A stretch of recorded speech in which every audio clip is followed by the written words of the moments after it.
Assalamualaikum warahmatullahi wabarakatuh. Perkenalkan, nama saya Siti Fadila Sufiani Adaming. Saya perwakilan dari kelompok 7. Di sini saya akan menjelaskan tentang bagan trauma maskilofasial. Baik, di sini ada nama-nama kelompok kami. Langsung masuk ke bagan saja.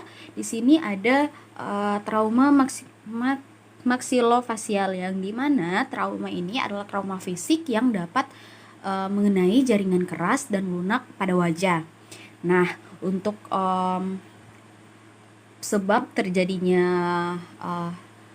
trauma maksilofasial ini, terjadinya trauma maksilofasial ini dapat disebabkan karena kecelakaan lalu lintas, kekerasan fisik, terjatuh, olahraga, dan trauma yang diakibatkan oleh senjata api. Sedangkan pada anak-anak dapat terjadi karena misalnya anak terjatuh pada saat bermain ataupun akibat dari kecelakaan bermotor. Nah, untuk selanjutnya itu kita ke bagian resiko yang dapat terjadi. Nah, untuk resiko yang dapat terjadi itu seperti yang ada di bagan juga, yaitu fraktur rongga mulut, cedera kepala, dan fraktur pada kepala. Untuk cedera kepala terjadi karena letaknya sangat berdekatan dengan basis basis krani. Nah, di sini setelah ada penyebab, ada kemudian timbul resiko yang dapat terjadi, kemudian cara untuk mendeteksi trauma maksilofasial ini. Nah,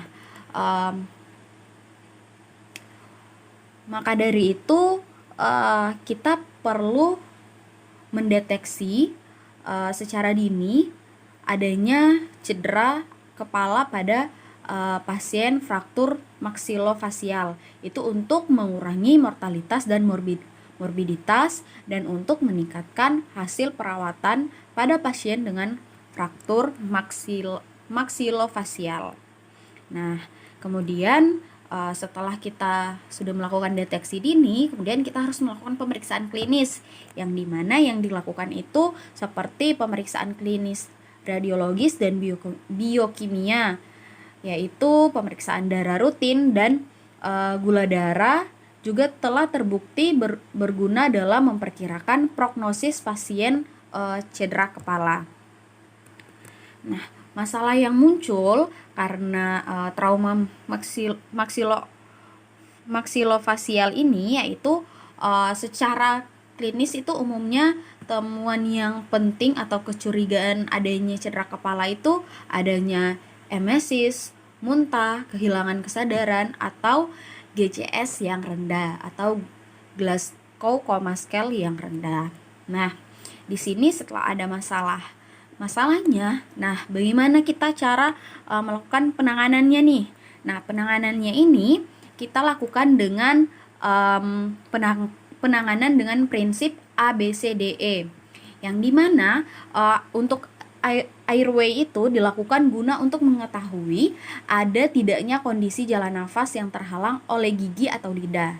Untuk breathing itu dengan cara inspeksi, misalnya dinding dada asimetris dan auskultasi untuk mengidentifikasi penurunan bunyi paru pada pasien.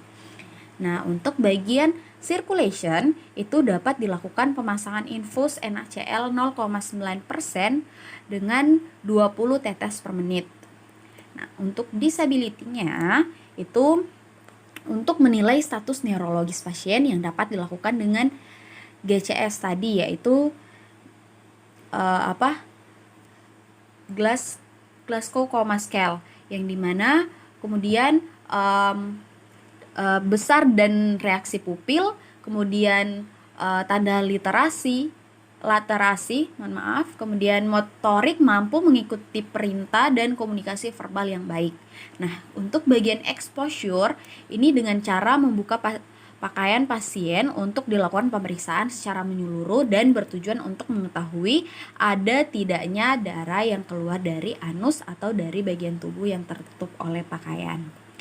Nah, kemudian setelah dilakukan penanganan dengan ABCDE. Kemudian untuk penata laksanaan emergensi yang tepat pada pasien dengan trauma maksofasial, yaitu dengan dilakukannya bedah mulut untuk mencegah adanya kebocoran cairan cerebrospinal persisten dan mencegah terjadinya infeksi meningitis.